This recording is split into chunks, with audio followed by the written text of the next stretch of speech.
"I'm giving the country house to my sister's family," she said, like she was handing off an old scarf. I stared at her, holding my coffee. Steam rose. Her voice was flat, practiced, detached. "It's theirs now. You have no right to go there." She didn't meet my eyes, just the ticking of the wall clock behind her. A breeze outside brushed dead leaves against the window. I sipped my coffee, swallowed slowly, nodded, smiled.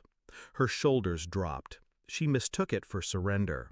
She turned away, relieved. She had no idea that I'd stopped feeling anything for her the moment she called it her decision. The country house was the one place that ever felt like mine. I built it before her, painted the shutters by hand, replaced the roof tile by tile one summer when the heat nearly killed me. But now it was theirs, so she thought. She didn't just give them a house, she erased me. Over the next few days, she paraded through the city, laughing with her sister at brunch.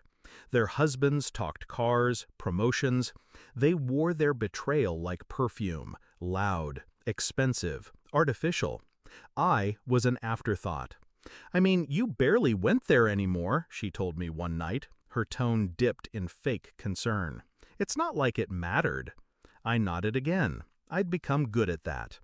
But I remembered the last time I was there, alone, peaceful, the wood crackling in the hearth, the sound of distant owls, a place untouched by her criticism, her constant measuring of my worth against her father, her boss, her sister's husband.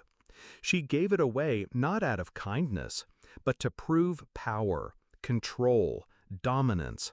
That's what she thought this was. I began making lists in my head, not out of revenge, out of preservation. I visited the country house quietly, 2 days before they were supposed to move in, parked off the road, walked the gravel path.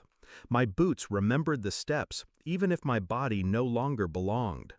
Everything was intact. I had 3 hours and a plan. No fire, no destruction. That's for children. Instead, I rewired the security system, changed the smart locks, modified the Wi-Fi name to My House Still. I left small signs, imperceptible to most.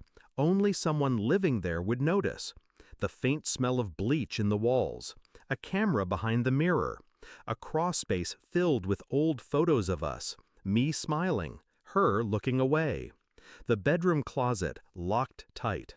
Inside, nothing but a chair, a single bulb overhead, and on the wall, scratched in faint strokes with a nail I embedded into the plaster, "You don't bury the builder."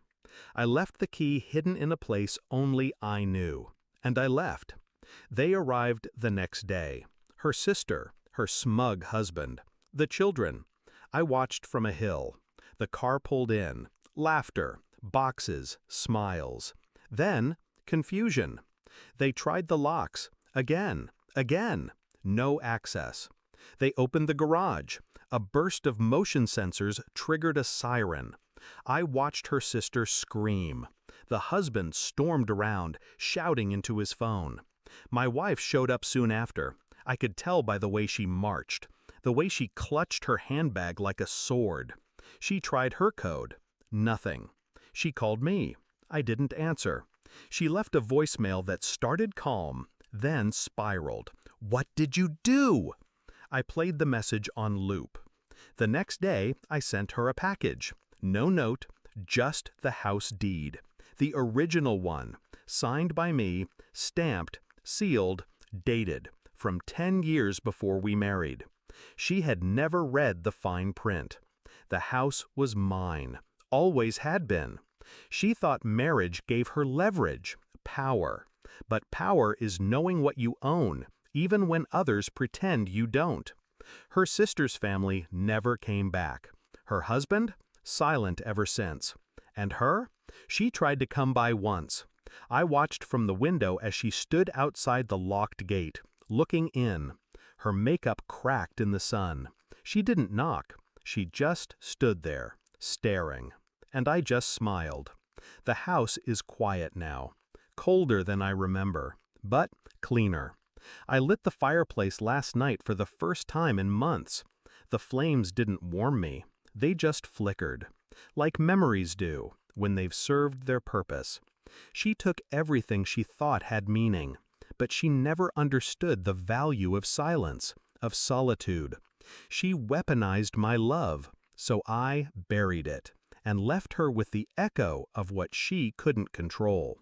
Some things don't need revenge. They just need to be remembered, in the dark, where the truth doesn't hide. It waits and watches, like I did.